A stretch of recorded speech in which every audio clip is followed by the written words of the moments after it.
nosotros no aceptaremos la exclusión de nuestro pueblo de ese derecho. Mr. Gorbachev, tear down this wall.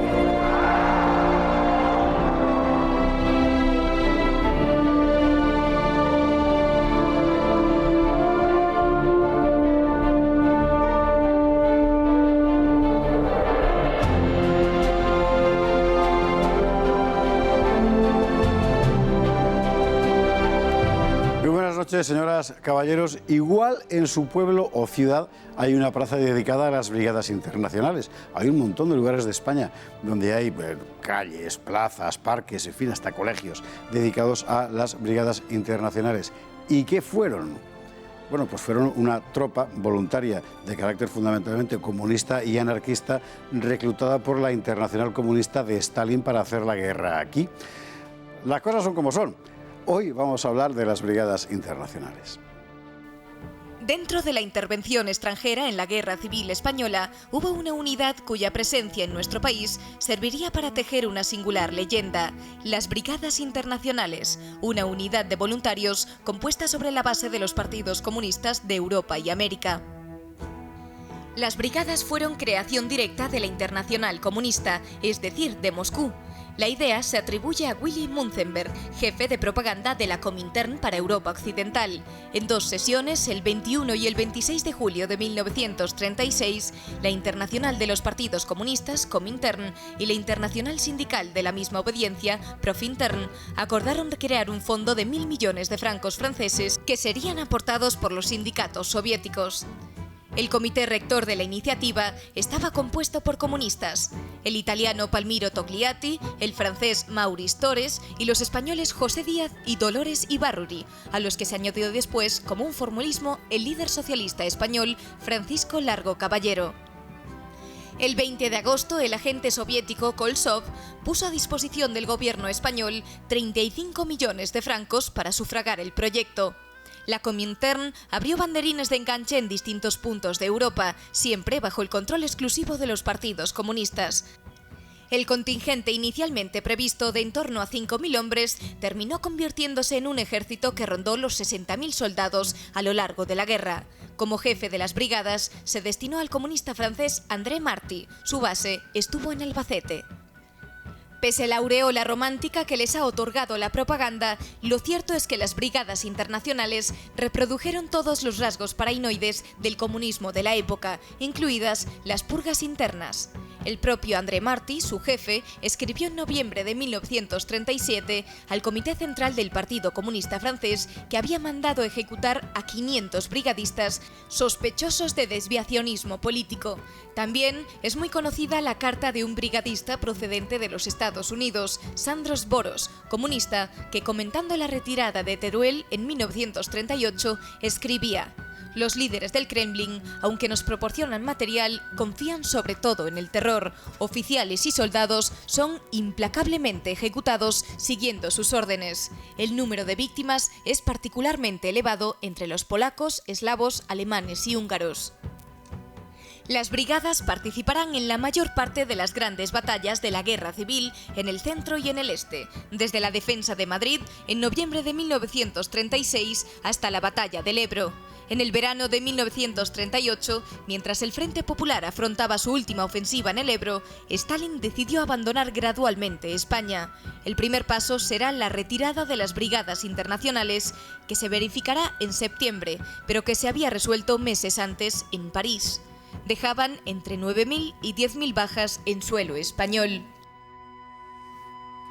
Fernando Pado, muy buenas noches. Muy buenas noches. Es un porcentaje altísimo de bajas el de las brigadas internacionales, y hay que decir que muchos de ellos fueron en combate, la inmensa mayoría, pero que también los hubo represaliados, según denunció la propia izquierda no estalinista de la época. Claro, porque las brigadas internacionales fueron una unidad reclutadas por los partidos comunistas a las órdenes de la Comintern, pero indudablemente había un porcentaje no excesivamente grande, pero significativo en todo caso, de voluntarios que no eran comunistas, que eran comunistas heterodoxos o sencillamente pertenecían a otro tipo de obediencias, anarquistas, republicanos, progresistas, etcétera, ¿no? De hecho, había algunos de estos en España en la Olimpiada Popular de Barcelona, que se te estaba teniendo lugar cuando estallaba la guerra, ¿no? Al mismo tiempo que la de Berlín, y estos se negaron a sumarse posteriormente a las brigadas internacionales precisamente porque era una fuerza muy ortodoxamente comunista al servicio de Moscú. En consecuencia, Moscú aplicó en España las mismas tácticas de purgas que estaba aplicando en otras muchas partes, porque no se aplicaron solo en la Unión Soviética, sino también con respecto al resto de partidos comunistas del mundo. Vamos a ponernos desde el principio, más que nada para eliminar tópicos. Sin ninguna duda, dentro de los brigadistas había una enorme cantidad de idealistas que acudieron voluntariamente y de forma heroica a luchar por el pueblo. A mí no me cabe la menor duda, pero la gente... Pero las brigadas internacionales son fundamentalmente una estructura de carácter político-militar montada por Stalin. Bajo su conocimiento, no sé si bajo su instrucción, porque parece que es más bien Willy Munzenberg el que tiene la ocurrencia, ¿verdad? Pero que desde el principio va a lo que va.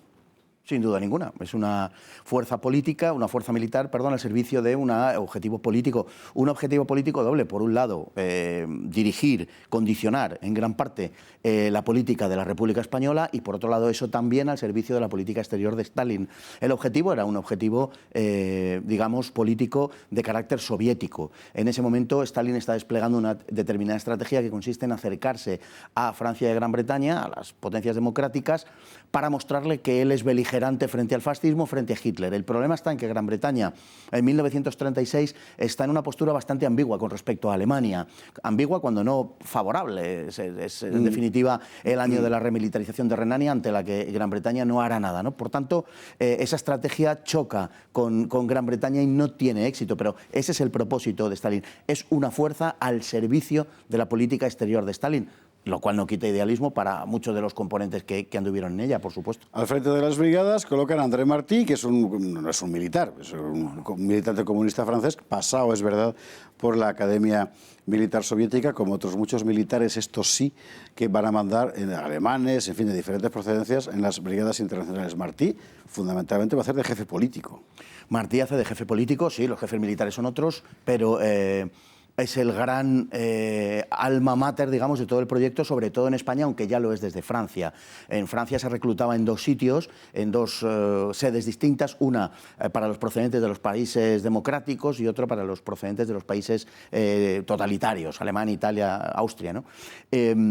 Y André Martí, digamos, es el que tiene en la cabeza cómo tiene que ser la unidad, es el que la dirige políticamente en Albacete, que es donde se establece a partir de mediados de octubre del 36, y el que actuará de una manera absolutamente implacable. Efectivamente, él mismo reconoce unos 500 asesinatos por su parte de militantes comunistas, de oficiales y de soldados a finales, en noviembre, quiero recordar, de 1937, en un informe que eleva al Comité Central del Partido Comunista Francés. O sea, que es un... Quiero decir que... Sí. Estamos hablando de 500 asesinatos de su propia gente. Sí, sí. Queda la cosa clara.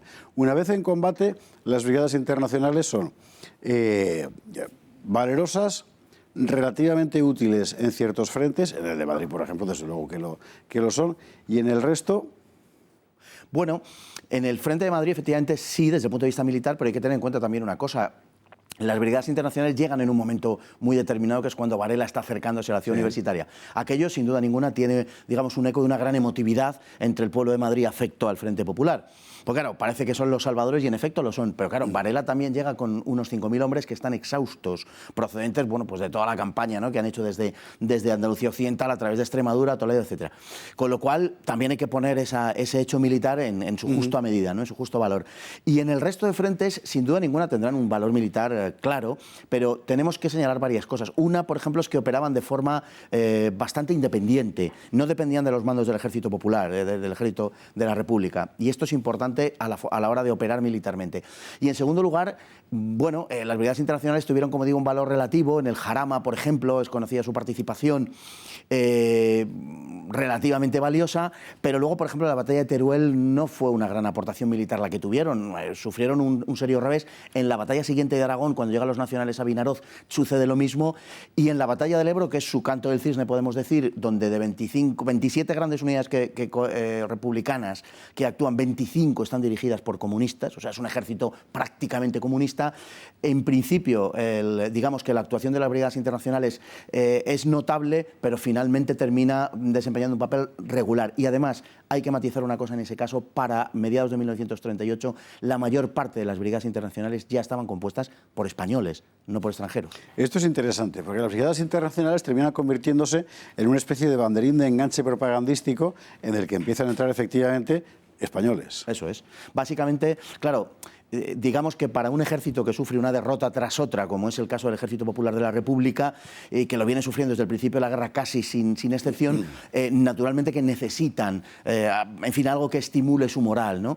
Y las brigadas internacionales lo serán, sin duda ninguna, en ese episodio que hemos hablado de Madrid y posteriormente. Lo has descrito perfectamente, es un banderín de enganche también para subir la moral, pero en realidad cada vez más serán españoles los que nutran las filas de las brigadas. El Partido Comunista lo convertirá desde el principio en un elemento fundamental de su propaganda, para mostrarlo al resto del mundo como ejemplo, en fin, de lucha contra el fascismo y tal. Y hasta hoy, en realidad. Sí. No ha cesado nunca la propaganda, es impresionante. No, la versión que en su momento se dio desde las páginas de Pravda, de las brigadas internacionales... El periódico del Partido Comunista de la Unión Soviética. Exacto. La versión que se dio es esencialmente, cuando se empieza a pergeñar toda esta historia de las brigadas a mediados de septiembre de 1936, es esencialmente la misma que persiste a día de hoy. Una fuerza que va a luchar por la democracia, por la república, por el progreso, frente al asalto del fascismo internacional. Y es curioso, pero es verdad que una gran parte de la historiografía se sigue haciendo eco de ese punto de vista. De sus jefes, algunos serán asesinados después por los propios servicios soviéticos, otros engrosarán las filas comunistas en los países europeos y reaparecerán después de la Segunda Guerra Mundial. Algunos de ellos con cargos en la policía política de Alemania Oriental, por ejemplo. Sí, hay un par de destacados participantes de los que serán luego jefes de la Stasi. Sí. Hay destacados yugoslavos comunistas, casi todos del telón de acero, con la excepción de Martí, que lógicamente era francés, pero Martí será tan estalinista que será expulsado en el periodo de la desestalinización, será expulsado del propio Partido Comunista francés, porque era un hombre absolutamente ortodoxo y entregado, ¿no?, a la ortodoxia moscovita, valga la expresión. Y como él, mucha más gente. Hay un caso bastante peculiar, que es el de Tito, acerca del cual siempre se ha dicho que estuvo, pero nunca se ha terminado de demostrar que estuviera. Y es una cosa curiosa. Sería un caso, digamos, de un brigadista que estuvo aquí, un comunista, que luego se revolvería contra Stalin. Es un caso muy peculiar el de Tito. Creo que muy interesante, además. ¿Tú crees que estuvo Tito? Yo creo que en algún momento pasó por España, sí. Yo creo que sí. Lo que pasa es que al Tito posterior, al Tito de la Segunda Guerra Mundial, al Tito después de 1943-44, quizás no le interesaba, propagar esa imagen por obvias razones. Pero yo creo que sí estuvo en España. Stalin decide retirarlo con todo lo demás. Septiembre del 38, si no recuerdo mal. Si hay que hacer un balance bélico de las brigadas internacionales... Yo creo que es indudablemente, desde el punto de vista de aquello que defendían, es indudablemente positivo. Aportó más, sin duda ninguna, y de lo que pudo perjudicar, dejando de lado ese aspecto humano del que hablábamos, ¿no? Pero militarmente fueron unidades indudablemente valiosas. Probablemente batallas que quedaron en tablas, en empate, como la que hemos citado del Jarama, se hubieran desenlazado de otra manera, seguramente, o la de Guadalajara, si no hubiera sido por ellos. Por las brigadas internacionales. Sí, probablemente sí. Bueno, Fernando Pado, muchísimas gracias. Pues como siempre, un placer. Nosotros no le vamos a quitar la calle a nadie, pero ahora cuando pase usted por una calle, la calle de las brigadas internacionales, pues ya sabrá de lo que estamos hablando. Gracias. Y a ustedes, como siempre, muchísimas gracias y muy buenas noches.